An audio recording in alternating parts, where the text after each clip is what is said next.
Saúdo a amada igreja com a graça e a paz do nosso Senhor e Salvador Jesus Cristo, amém? Saúdo também aqueles que nos acompanham pelas redes sociais e que Deus nos abençoe nessa noite. Eu conversava com o pastor ali antes do culto e eu falei para ele: pastor, eu me sinto em casa aqui, né? Eu vejo tantos rostos conhecidos, alguns novos, isso é muito bom, porque mostra que a palavra de Deus e o Evangelho têm também alcançado novas famílias, mas a sensação que eu sinto aqui, irmãos, é aquela sensação, e eu acredito que todos vocês já passaram por isso. Quando você faz uma viagem e você conhece lugares maravilhosos, você conhece pessoas legais, hospitaleiras, mas depois de um tempo você volta para casa. E quando você abre a porta da sua casa, você diz assim: como é bom estar em casa. Esse é o sentimento. É como se eu estivesse voltando para casa. Mas isso também não invalida o frio na barriga e a tremedeira nas pernas, porque dá. A responsabilidade é grande de trazer aqui a mensagem num momento tão especial como esse, que é o aniversário da igreja, 40 anos de igreja formada. E por isso eu queria começar orando. E eu queria que você também orasse. Feche os seus olhos e vamos pedir ao Senhor que o Senhor nos abençoe nessa noite, quando nós estivermos aqui meditando na sua palavra. Vamos orar. Grandioso Deus e eterno Pai que está nos céus, louvado e engrandecido seja o teu santo e amado nome. Senhor, nós te louvamos e te bendizemos primeiramente pela salvação em Cristo Jesus. Nós te louvamos e te bendizemos, ó Deus, pela vida e pela história dessa igreja, por tantos servos do Senhor que passaram por aqui e que foram usados por ti para que esta igreja pudesse completar os seus 40 anos. Pai, eu quero agora, neste momento, te pedir que o Senhor me abençoe, que o Senhor me use, ó Deus, como instrumento nas tuas mãos para falar da tua palavra. Prepara também, Senhor, o coração dos ouvintes e que através do teu Santo Espírito o Senhor abra os nossos entendimentos para compreendê-la e nos ajude a colocar em prática o que a tua palavra tem nos ensinado. Nós oramos agradecidos por tudo, em nome de Cristo Jesus, o autor e consumador da nossa fé. Amém.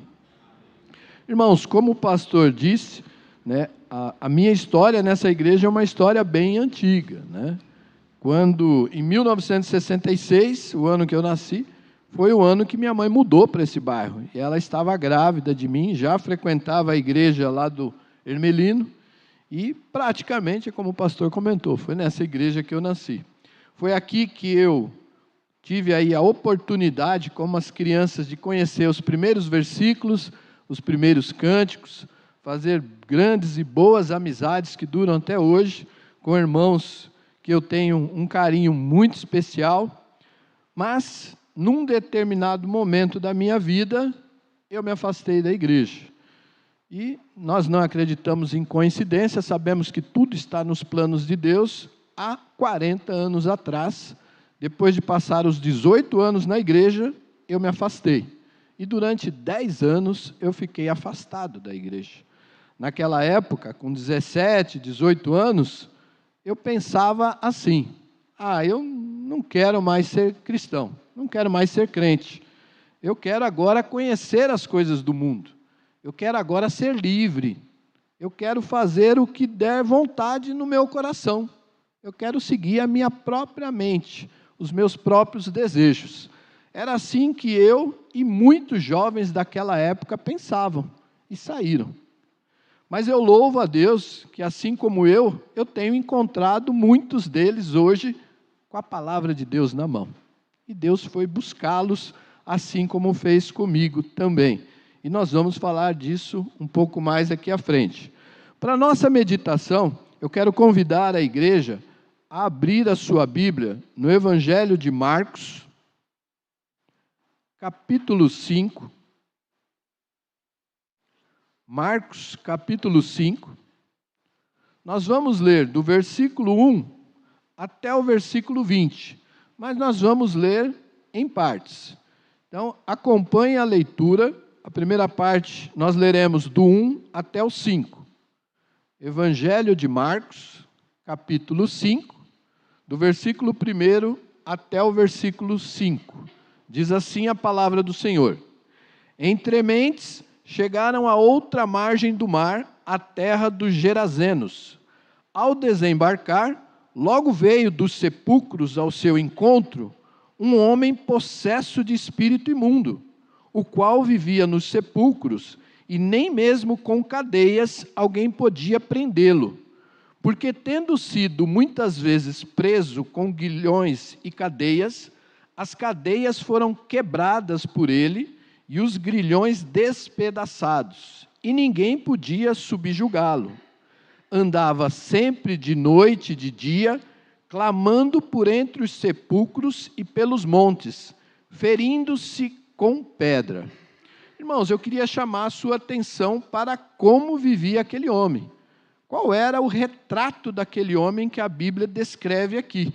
Nós vimos que ele vivia pelos sepulcros ou pelos cemitérios.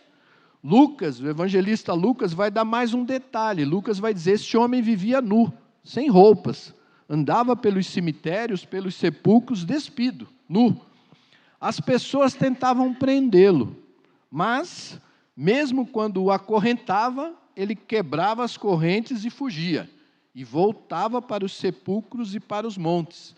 A Bíblia diz que ele andava de dia e de noite, clamando, gritando. Esse homem não tinha paz, esse homem não dormia, esse homem não descansava, esse homem vivia perturbado.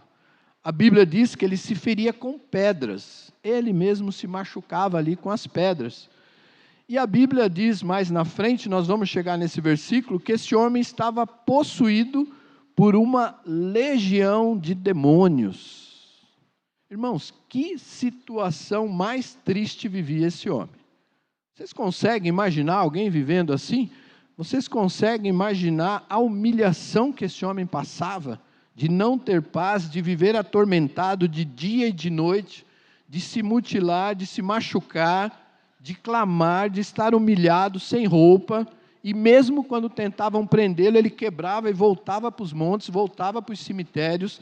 Quando nós paramos para olhar o retrato desse homem, esse homem estava perdido, esse homem estava, numa situação que as pessoas fugiam dele. Esse era o retrato. Mas quando nós paramos para pensar, será que a situação desse homem é muito diferente de muitas pessoas que nós vemos por aí? Eu disse a vocês que há 40 anos atrás eu me desviei da igreja. E eu fui realmente para o mundo em busca de coisas que eu achava que me trariam alguma alegria, algum prazer. E eu queria falar de mim mesmo. Eu não queria falar de outras pessoas, queria falar do Valdemir. Como que a Bíblia descreve o meu retrato nessa época, há 40 anos atrás? Deixe sua Bíblia marcada em Marcos, nós vamos voltar, então coloque aí um folheto, um marcador de página, o que você achar melhor. Nós vamos voltar para o texto de Marcos. Mas agora eu queria que você fosse comigo até a carta de Paulo aos Efésios. E nós vamos ver qual era a minha situação naquela época. E comparar com a situação deste homem que nós acabamos de ler. Vejam lá Efésios 2, a partir do versículo 1. Olha o que a Bíblia vai falar de mim numa época em que eu não estava com Cristo. A Bíblia diz assim, acharam aí? Efésios 2, a partir do versículo 1. Ele vos deu vida, estando vós mortos nos vossos delitos e pecados, nos quais andastes outrora, segundo o curso deste mundo, segundo o príncipe da potestade do ar, do espírito que agora atua nos filhos da desobediência, entre os quais também todos nós andamos outrora, segundo as inclinações da nossa carne, fazendo a vontade da carne e dos pensamentos, e éramos por natureza filhos da ira, como também os demais. Irmãos, agora vamos fazer um retrato de como Efésios descreve a minha situação sem Cristo. A Bíblia diz, primeiro, eu estava morto nos meus delitos e pecados. Morto. A Bíblia vai dizer que eu andava segundo o curso deste mundo. Segundo as pessoas estão andando muitas vezes. Andando segundo o príncipe da potestade do ar, Satanás. Influenciado pelo Espírito que atua nos filhos da desobediência. E lembram quando dizia, eu quero fazer o que me der vontade. Era assim mesmo. A Bíblia diz, andando segundo as inclinações da carne. Realmente, você fazia a vontade da carne e dos pensamentos. Mas sabe de quem eu era filho? Filho da ira de Deus. Filho da ira de Deus. As pessoas muitas vezes falam, todos somos filhos de Deus. Não. Romanos 8,14 diz que todos os que são guiados pelo Espírito de Deus são filhos de Deus. Quando a Bíblia diz que andamos outrora, ele está dizendo no passado. Mas de que passado? Antes de conhecermos a Cristo. Ele está dizendo assim, olha, antes de conhecer a Cristo, você estava morto. Antes de conhecer a Cristo, você andava conforme o curso desse mundo. Sabe quem te direcionava? Sabe quem te guiava? O espírito da potestade do ar. Ele atua nos filhos da desobediência. Você era, por natureza, filho da ira de Deus. Então, irmãos, quando nós paramos para olhar a fotografia daquele endemoniado, Gerazeno, e olhamos para a vida de alguém sem Cristo, é a mesma situação. É a mesma situação. Morto no vosso delito e no vosso pecado, andando segundo as inclinações da carne, fazendo a vontade da carne e dos pensamentos, mas a Bíblia diz, filho da ira. Então, a primeira lição, a primeira aplicação que eu queria deixar para vocês nessa noite, para todos nós, é que a fotografia de um homem sem Cristo é tão horrível como a situação do endemoniado Gerazeno. É horrível a situação. Por mais que ele ache que ele está bem, não está. Não está. Biblicamente, o retrato dele é tão horrível quanto daquele homem. Mas louvado seja Deus, irmãos, que não para no versículo 3. E Efésios no 4 diz, mas, há uma adversativa aqui. Entretanto, todavia, porém, mas Deus, sendo rico em misericórdia, por causa do grande amor com que nos amou, o que Deus faz? Olha o que ele diz aqui. E nós, estando mortos nos vossos delitos e pecado, deu vida, juntamente com Cristo. Pela graça sois salvos. Pela graça sois salvos. Quem estava morto, em Cristo agora tem uma nova vida. Esse é o processo da regeneração. Um novo nascimento, uma nova vida. É Deus que nos dá essa vida. Quando nós olhamos para a palavra de Deus e ele diz, pela graça sois salvos, nunca pense que graça é de graça. Uma coisa é diferente da outra. Quando você olha para a palavra de Deus e pensa em pela graça sois salvos, troque a palavra graça por presente. O que é um presente? Não pode ser comprado, nem pode ser merecido. Só pode ser recebido. Mas você que recebe o presente, alguém pagou por ele. Você não. Você recebeu o presente, mas alguém pagou. Então, a salvação, quando ele diz aqui, pela graça sois salvos, a salvação é um presente de Deus. Deus nos entrega esse presente. Mas houve um preço. E ele continua. E juntamente com ele, com quem? Com Cristo. Nos ressuscitou e nos fez assentar nos lugares celestiais em Cristo Jesus. Para que Deus fez isso? Para mostrar nos séculos vindouros a suprema riqueza da sua graça, em bondade para conosco em Cristo Jesus. Porque pela graça sois salvos mediante a fé. Isso não vem de vós, é dom de Deus. Também não vem de obras, para que ninguém se glorie. Ninguém vai poder chegar diante de Deus e Deus vai dizer, por que você está aqui no céu? E ele vai poder dizer, porque eu mereci. Eu fui uma boa pessoa. Não, você não merece. Não é por obras, é pela graça. Então graça é presente. Deus lhe dá um presente chamado vida eterna. Mas qual foi o preço desse presente? Seu filho Jesus lá na cruz. Jesus pagou o preço para que você e eu tivéssemos vida, e vida eterna. Por isso, irmãos, quando a gente olha para a palavra de Deus e percebe que a situação que aquele homem vivia era uma situação triste, pense, sem Cristo você também vivia assim, como eu vivia assim.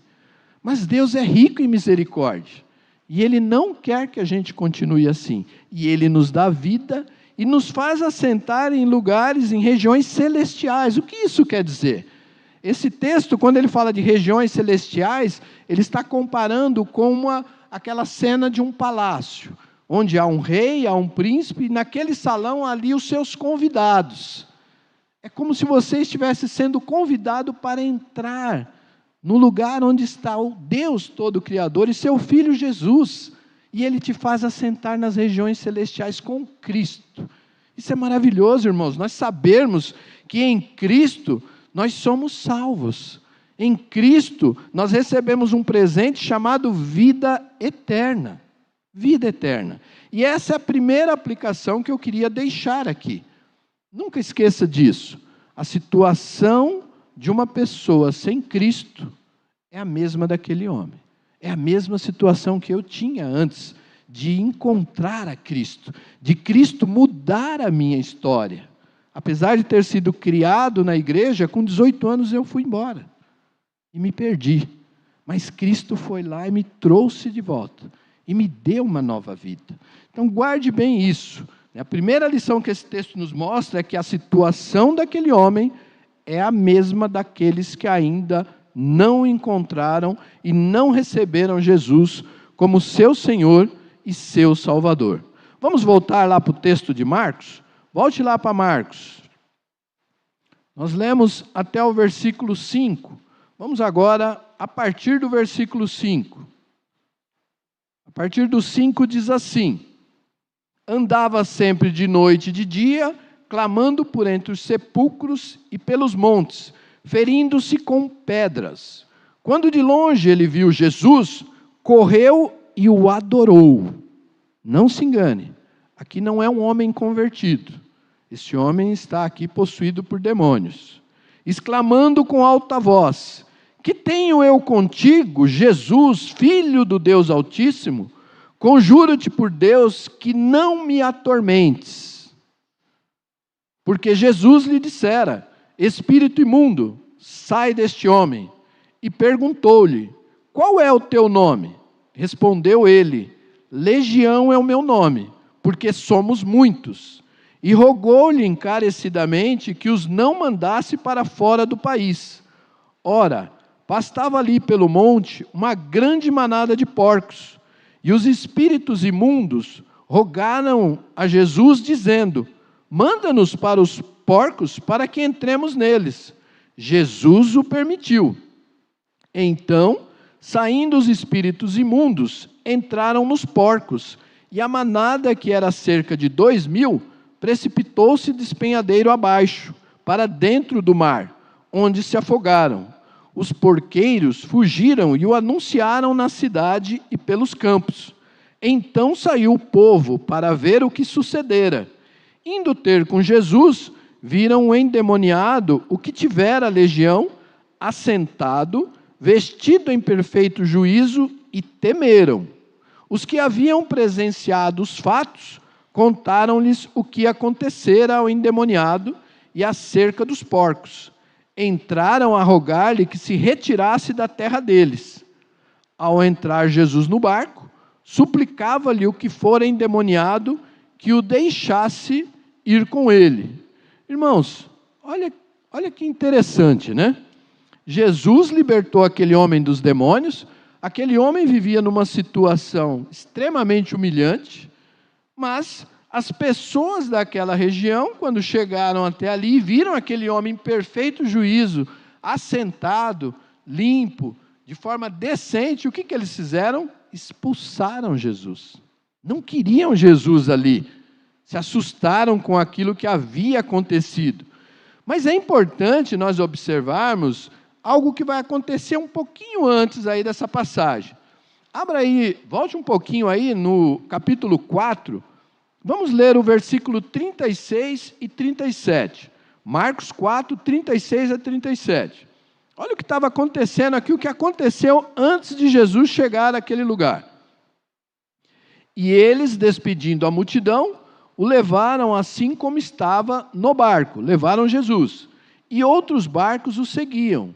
Ora, levantou-se grande temporal de vento, e as ondas arremessavam contra o barco, de modo que o mesmo já estava a encher-se de água. Irmãos, olha que interessante, né?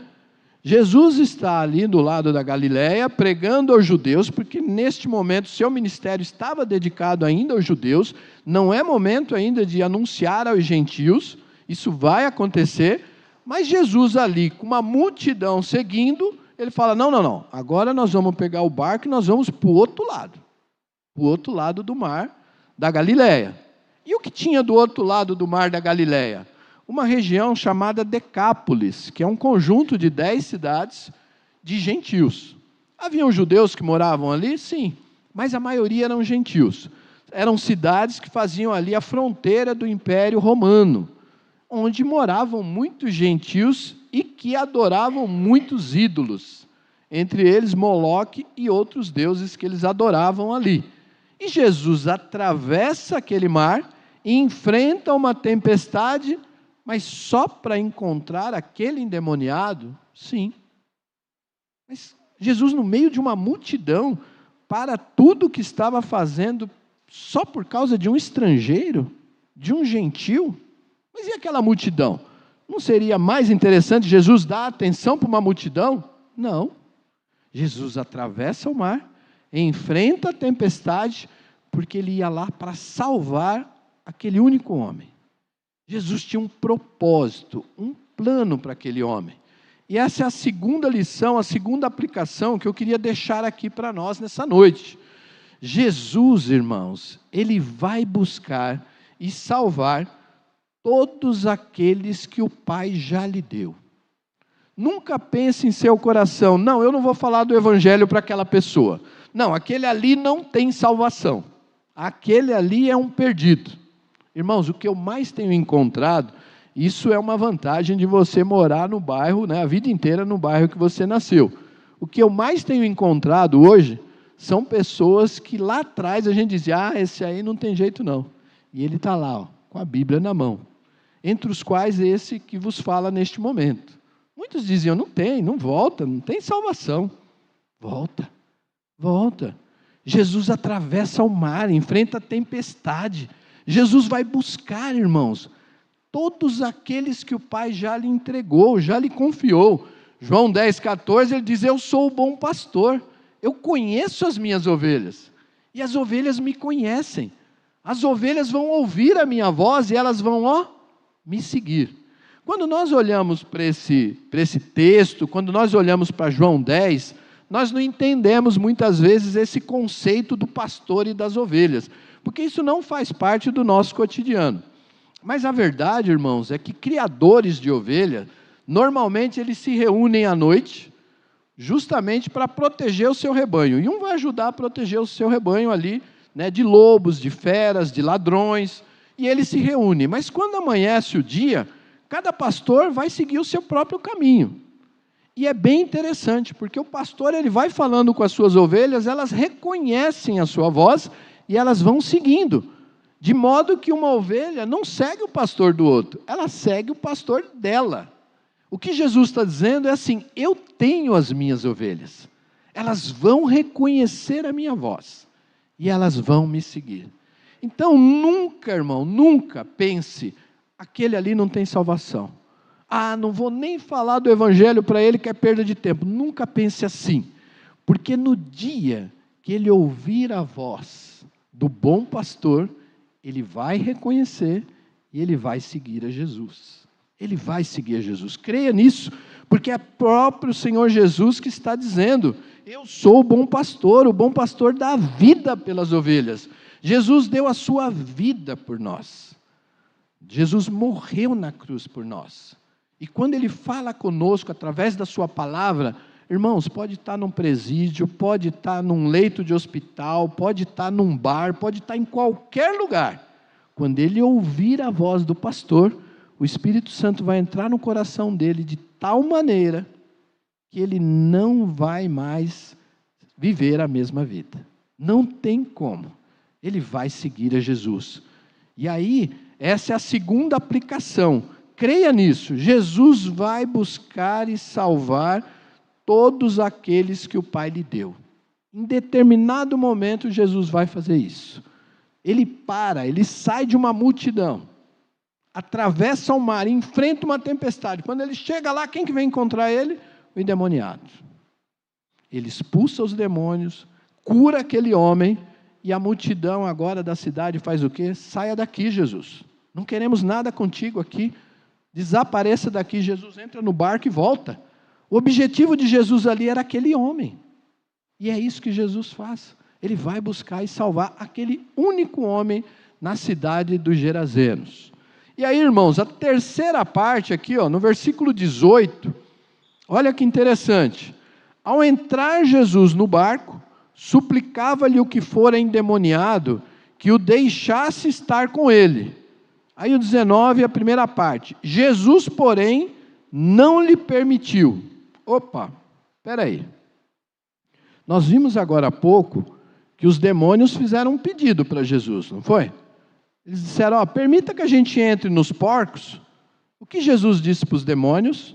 Sim, pode entrar. Eles se precipitaram e morreram afogados, mas Jesus deu sim para eles. Foi um pedido deles. E agora, o homem que tinha sido endemoniado, que foi liberto, que foi curado, pede para entrar no barco. E qual é a resposta de Jesus para ele? Não, você não vai entrar no barco não. Mas espera aí, irmãos, tem pedido mais legítimo do que esse? Tem pedido mais santo? O homem foi liberto, o homem foi curado. Ele falou, não, eu agora quero estar com Jesus aqui, onde ele for eu vou, eu não vou me desgrudar dele não. Eu vou no barco também, quero ser um discípulo igual a esses homens que estão te seguindo aí. Jesus fala, não vai não. Jesus dá um não para ele. E aqui, irmãos, eu queria deixar uma terceira lição para nós. Uma terceira lição. Guarde isso. O não de Deus é tão bom quanto o seu sim. Como é que é? É isso mesmo. O não de Deus é tão bom quanto o seu sim. E sabem por quê, irmãos? Porque tanto o não quanto o sim de Deus serve para um propósito que Ele tem para a sua e para a minha vida. Algumas vezes Deus vai te dizer não, sim. Vai dizer não. Eu uma vez encontrei um colega, daqueles colegas lá do passado, e eu fiquei muito contente, porque eu encontrei ele com uma Bíblia na mão, e eu também com a Bíblia na mão, e eu disse, nossa, que bom que o Evangelho também te salvou, nos libertou daquela vida. Ele falou, glória a Deus. Onde você está congregando? Eu estou congregando aqui, você, estou congregando lá. Não importa a igreja, o importante é nós servirmos ao Senhor. Hoje nós temos uma nova vida. Ele falou, glória a Deus, vamos seguir adiante, vamos firme. Passou um tempo, eu encontrei ele de novo. Só que aí eu encontrei ele com um cigarro na mão. Falei, opa, vem aqui. O que aconteceu aí? Ele falou assim, Valdemir, é Mi, né? Mais conhecido é Mi. Eu estou decepcionado com Deus. Eu falei, opa, mas peraí, decepcionado? Como assim? Que o que aconteceu comigo foi assim, eu fiz lá uma campanha, eu fiz um voto, prometi que durante 7 semanas eu ia fazer voltas nos quarteirões, jejuar, orar, para Deus me dar uma bênção. Eu fiz a minha parte, Deus não me deu a bênção, eu me decepcionei com Deus, não quero mais saber. Claro, irmãos, que eu tentei ali conversar com ele, explicar, não, mas peraí, Deus já mostrou seu amor, Deus já provou o amor por você quando Ele enviou Jesus lá na cruz. Não é assim que funciona. Vamos conversar, conversamos, mas o fato é, ele estava decepcionado com Deus. E por quê? Porque Deus disse não para ele. Deus disse não. E isso, irmãos, é algo que nós precisamos ter muito cuidado. Muito cuidado. Se nós olharmos para a palavra de Deus, nós vamos ver vários exemplos. O apóstolo Paulo, a Bíblia diz que ele orou por 3 vezes para Deus tirar o espinho da carne. Algo que incomodava tanto Paulo, irmãos, que ele dizia que era um mensageiro de Satanás que vinha para esbofeteá-lo. E ele orou por 3 vezes pedindo para Deus tirar o espinho da carne. E qual foi a resposta de Deus? Não, não vou tirar. A minha graça te basta, Paulo. O meu poder se aperfeiçoa na tua fraqueza. Paulo continuou com o espinho na carne. Nós não sabemos que espinho é esse. Alguns dizem que era alguma enfermidade, outros teólogos dizem que era a própria consciência de Paulo trazendo à memória aquilo que ele fez com a igreja no início, com a igreja primitiva ali, antes de se converter no caminho de Damasco, mas não importa. O importante é que era algo que incomodava muito Paulo, muito. E ele orou e Deus disse o que para ele? Não. Não vou tirar o espinho na carne, vai continuar aí com você. Outro exemplo, Jesus no Getsêmani. O que acontece ali no Getsêmani, irmãos? Jesus ora, o estado de agonia de Jesus, olhando para o dia seguinte, que é o dia da crucificação, foi algo tão intenso que o suor de Jesus se tornou em gotas de sangue. E Jesus orando disse, Pai, se possível, passa de mim esse cálice. Que cálice é esse? O cálice da ira de Deus. O cálice que eu e outros outrora éramos filhos da ira. O cálice que eu deveria tomar. Jesus vai tomar no dia seguinte. E Jesus fala, Pai, passa de mim esse cálice. Mas não seja como eu quero, mas como tu queres. Qual foi a resposta de Deus para Jesus? Seu filho amado? Não. Você vai morrer na cruz amanhã. Você vai para a cruz. Jesus se levantou, chamou os discípulos e disse, é chegada a minha hora. Vamos. Irmão, Jesus desce ao encontro daqueles que vinham para prendê-lo, para crucificá-lo. Jesus foi ao encontro deles, para cumprir o não de Deus. Mas por que Deus disse não para Jesus? Para dizer sim para você e para mim, quando nós falamos, Pai, perdoa os meus pecados, em nome de Jesus. Agora há pouco nós fizemos essa oração, confessamos os nossos pecados, e pedimos que Deus nos perdoe, em nome de Jesus, que Deus olhe para o sacrifício de Jesus, e perceba que Cristo pagou por esse pecado também.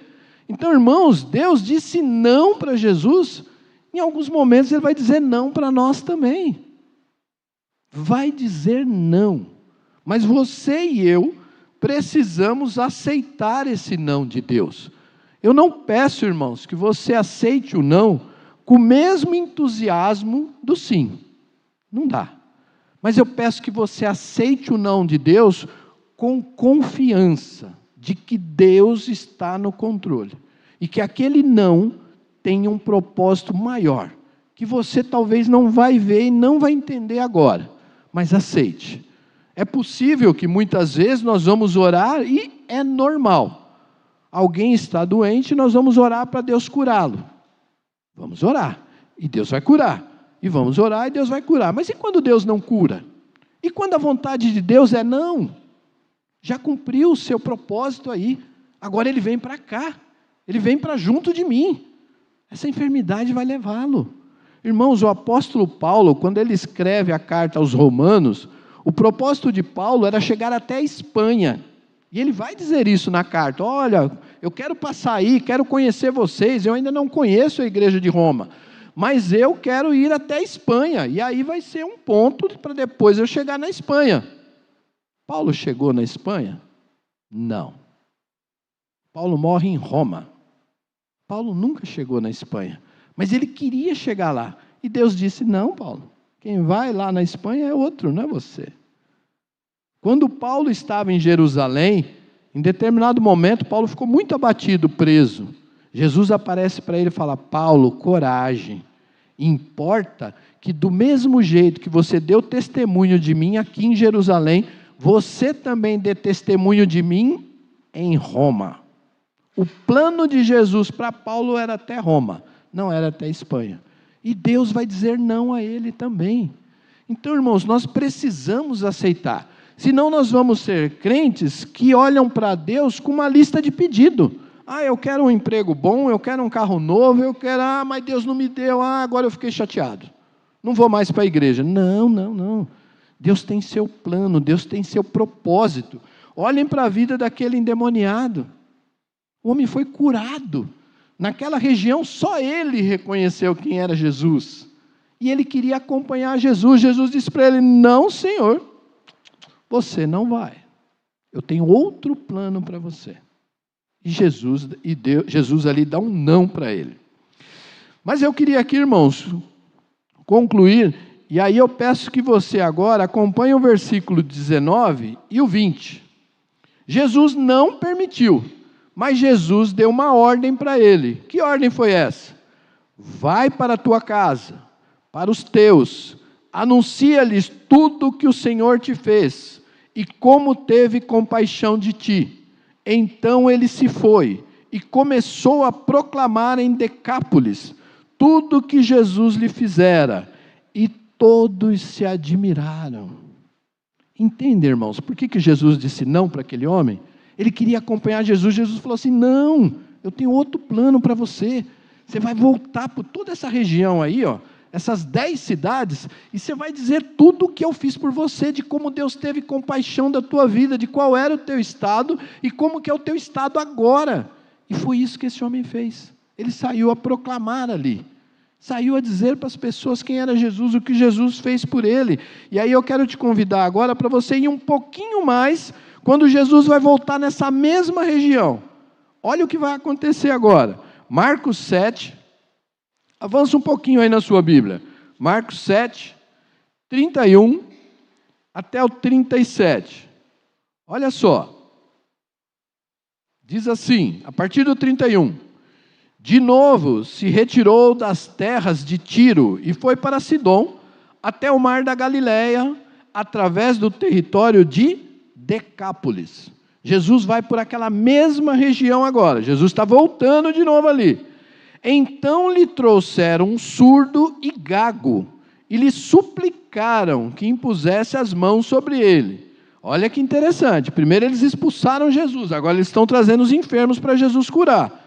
Jesus, tirando-o da multidão à parte, pôs-lhe os dedos nos ouvidos e lhe tocou a língua com saliva. Depois, erguendo os olhos ao céu, suspirou e disse: Efatá, que quer dizer abre-te.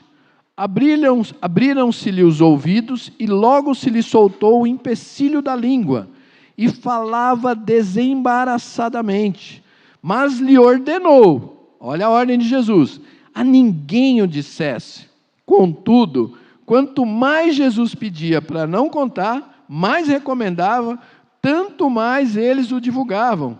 Eles se maravilhavam sobremaneira, dizendo: tudo ele tem feito esplendidamente bem. Não somente faz ouvir os surdos, como também falar os mudos. Irmãos, a palavra de Deus não vai nos revelar aqui quantas pessoas conheceram Jesus através do testemunho do endemoniado. Mas a Bíblia deixa claro que ele saiu dali, saiu por onde ele passava, ele contava. E ele foi dando o seu testemunho. E foi falando quem era Jesus. E o que Jesus fez por ele. Como Jesus teve compaixão dele. O fato é, Jesus volta para a região e agora as pessoas estão levando os doentes para ser curados. Agora eles não expulsaram mais Jesus. Então entendem o propósito de Jesus quando disse não para aquele homem? Entendem qual era a missão daquele homem? Anunciar o que Jesus fez por ele, como Jesus teve compaixão. E é isso que ele faz. Por isso, irmãos, eu queria concluir voltando para o tema da nossa mensagem. E o tema da mensagem é: o que Deus quer de você? O que Deus quer de mim? Como assim, Valdemir? Nós cantamos aqui que o trono de Deus é nos altos céus, que Deus olha para baixo. O Deus criador do céu, criador da terra, Deus quer algo de mim? Quer. Deus quer algo que só eu posso dar? Sim, Deus quer. Tem algo que só você pode dar. Tem algo que só você pode fazer. E esse algo, irmãos, é o seu testemunho. Nós cantamos aqui, e olha que nós nem combinamos, né, pastor? Mas nós cantamos aqui que eu quero anunciar, que eu quero falar para as pessoas o que Jesus é para mim, o que Jesus fez por mim. Jesus vai perguntar a Pedro: Pedro, o que eles estão dizendo acerca de mim? Pedro disse: uns dizem que você é o Elias, outros dizem que você é um profeta. Enfim, cada um está dizendo uma coisa. Ele falou: mas e vocês? O que vocês dizem? Quem sou eu? Ele diz: tu és o Cristo, o Filho do Deus vivo. Jesus diz: bem-aventurado Pedro Barjonas, não foi sangue e carne que te revelou, mas o meu Espírito te revelou isso. Irmãos, Deus se revela para nós de forma especial. Conhecer a Deus é algo sobrenatural. É o Espírito de Deus que vai nos convencer do nosso pecado, da justiça manifestada na cruz e do juízo de Deus quando Jesus voltar. É uma revelação especial, mas uma vez que você conhece a Cristo, não dá para se calar. Até quando Jesus dizia: não falem, mas não dá não, como é que não vou falar o que eu estou vendo, o que eu estou vivendo contigo? Eles falavam. Então, irmãos, o que nós precisamos, quando você entrega a sua vida a Jesus, duas coisas vão acontecer. Primeiro, você vai ter uma nova vida. Aquela vida fica para trás. É uma nova vida. As coisas do passado não te dão mais prazer nenhum, nem vontade você tem. Você tem prazer na lei do Senhor, na sua palavra. É por isso que o Salmo diz: olha, bem-aventurado o homem que teme o Senhor e anda nos seus caminhos. Bem-aventurado. Ele medita na lei do Senhor de dia e de noite. O prazer dele está na lei do Senhor. Então uma coisa vai acontecer: você vai ter uma nova vida. Uma nova vida. Aquela vida para trás se passou. É uma nova vida. E outra coisa que vai acontecer é: você não vai poder se calar. Você não vai conseguir esconder. Quando alguém te encontrar, vai falar assim: epa, mudou alguma coisa aí, você está diferente. O que aconteceu? Você vai ter que falar: Jesus mudou minha vida. Eu encerro aqui, irmãos. Encontrei uma pessoa um tempo atrás, e ela bateu nas minhas costas. Eu não tinha visto, eu estava mexendo no carro. Ele olhou para mim e falou assim: você está bem, hein, rapaz? Eu falei: estou. Você está bem? Eu falei: estou. Ele falou assim: eu vou mudar para o interior também. Aí eu falei para ele: mas eu não estou bem porque eu mudei para o interior, não. Eu estou bem porque eu mudei para a igreja, porque eu agora sou de Deus, porque eu tenho Jesus como meu Senhor. Não foi porque eu fui para o interior. Aí ele parou, pensou e falou assim: quem sabe um dia eu vou também. Eu falei: vá sim. Infelizmente não deu tempo. Ele já faleceu. Não conheceu a Cristo. Isso dói meu coração. Pessoas que eu convivi e que talvez eu deveria ter insistido mais, falado mais, pregado mais. Irmãos, a mensagem que eu queria, o tema da mensagem, o que Deus quer de você, é uma reflexão para nós. É uma reflexão. Se você já declarou a sua fé em Jesus, você precisa dizer para as pessoas quem Jesus é para você. Não se cale, não se cale. Você precisa fazer isso. Mas isso é uma tarefa do pastor, do missionário. Não é não, é sua. É sua. Jesus teve compaixão de você, como teve do pastor, do missionário e dos demais. Agora Ele quer que você, aonde você for, fale para as pessoas o que Ele fez por você. Semana passada, segundo o calendário cristão, muitas pessoas vão se lembrar da crucificação e da ressurreição de Jesus.